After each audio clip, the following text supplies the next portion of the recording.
It started as a simple road trip. I had a few days off of work and decided to drive across the state and visit an old friend. The plan was to just take a scenic route, avoid the interstates, and enjoy the open road. I had my GPS set, snacks packed, and a whole playlist ready. It was supposed to be a really relaxing drive, but somewhere along the way, I took a wrong turn, and that's when everything changed. I had been driving for an hour when my GPS started acting up. The screen was flickering, and the route kept recalculating.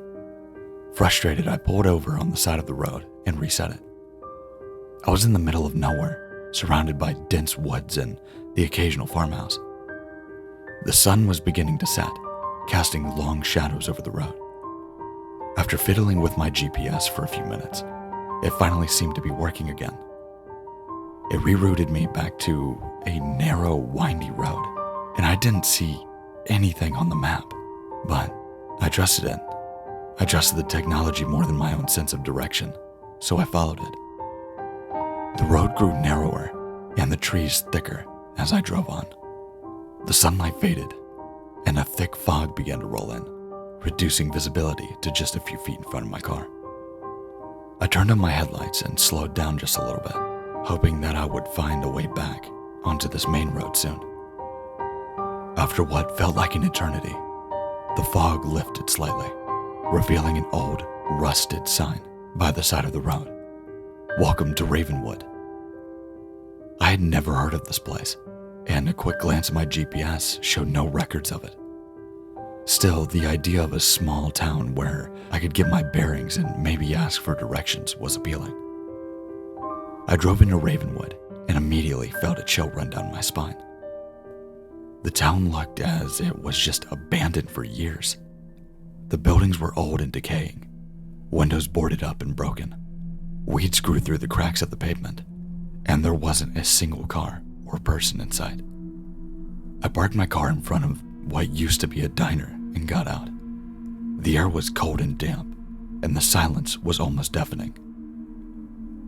I decided to check the diner first, hoping that maybe I would find somebody who could possibly tell me where I was and how to get back on track.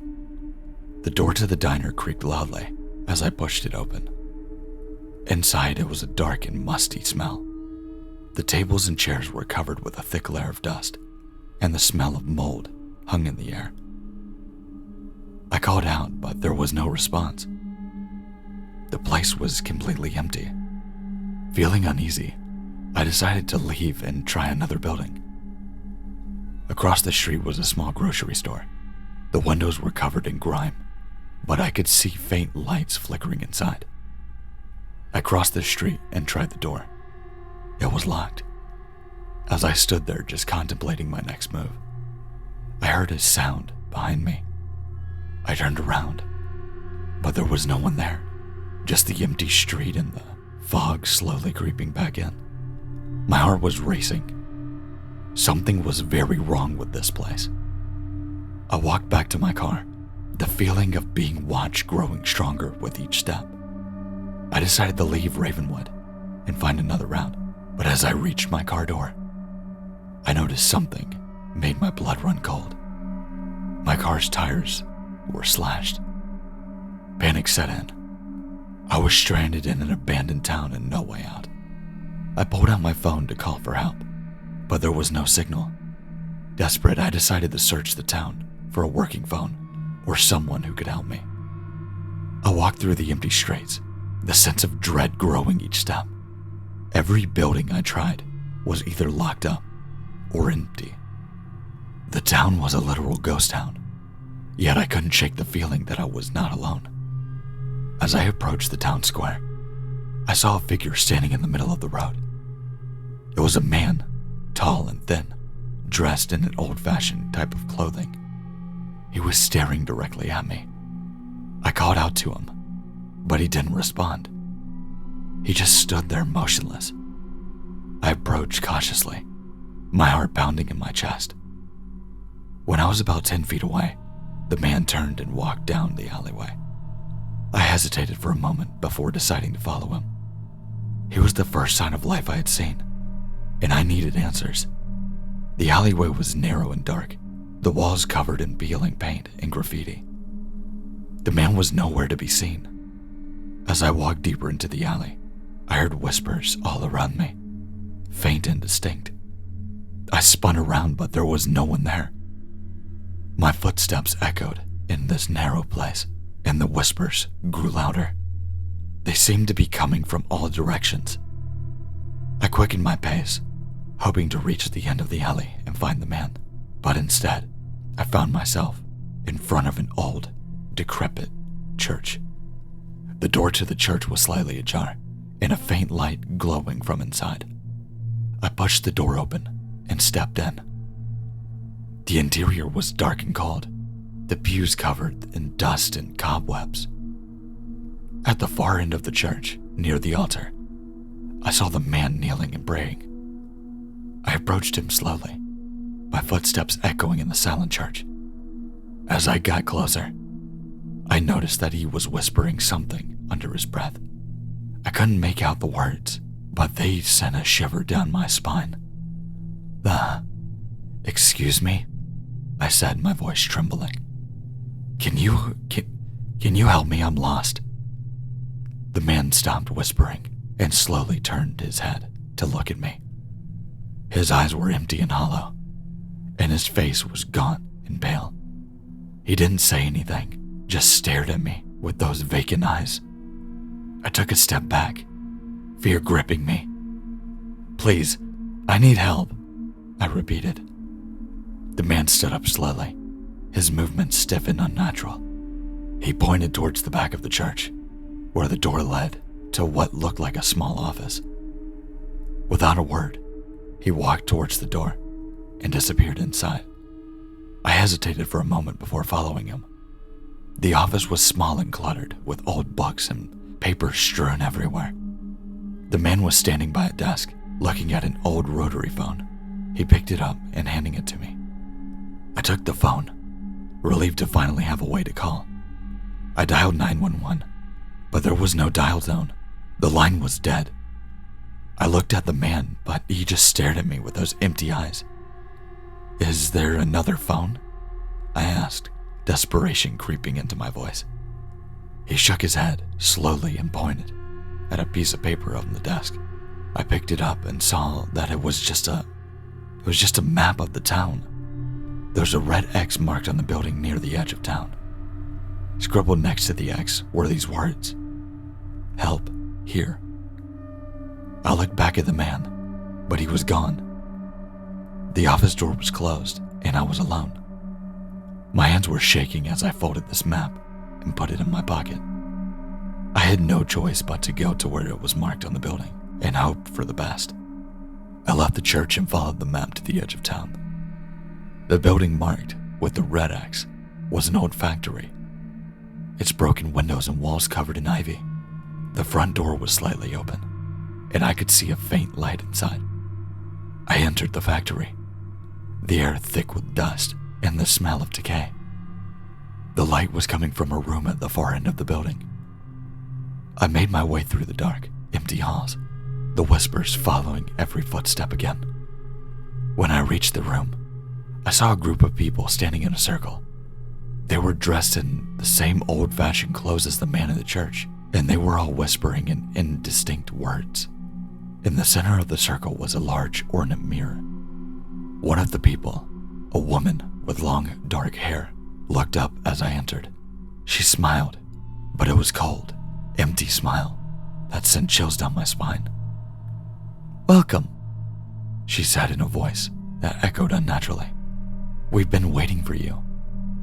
I took a step back, but the door behind me slammed shut.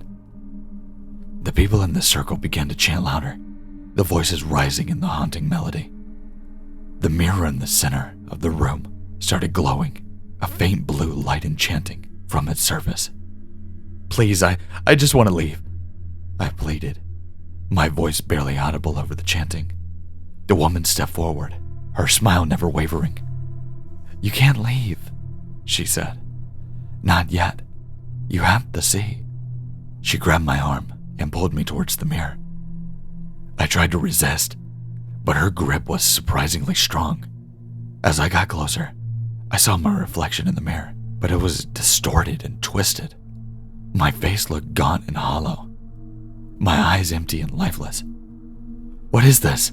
I asked, panic rising in my chest. The woman leaned in closer, her breath cold against my ear. "This is the truth," she whispered. "This is who you are." I tried to pull away, but the chanting grew louder and the mirror light intensified. I felt a cold, dark presence envelop me, and my vision started to blur. The last thing I saw before everything went black was my reflection in the mirror, smiling back at me with that same empty, hollow smile. When I woke up, I was lying on the side of the road, my car parked nearby. The sun was rising, and the fog had lifted. I scrambled to my feet, my heart pounding. Was it all just a dream? I checked my car, and to relief, the tires were intact, my phone had signal, and the GPS was working fine.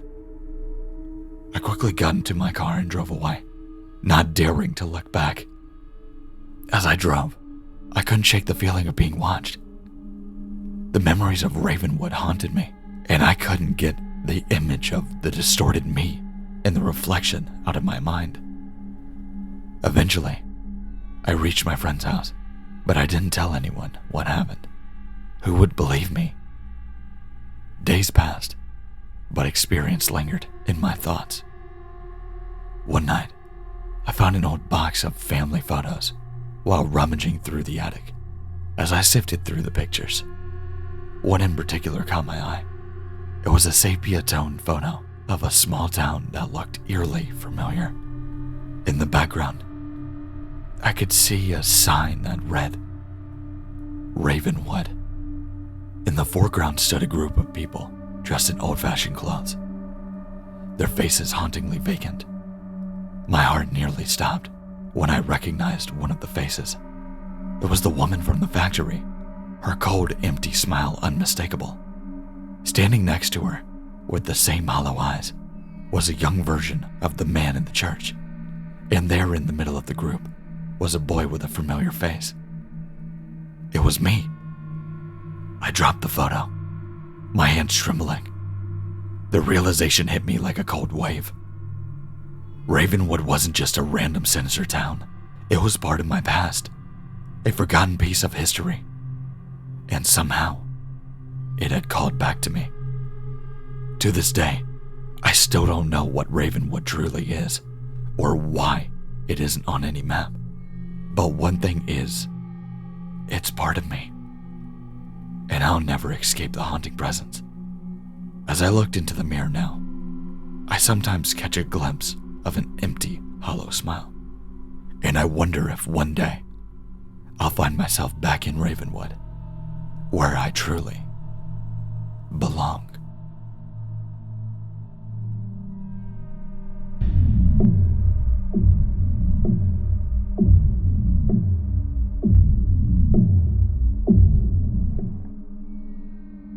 Thanks for watching. I really hope you enjoyed it.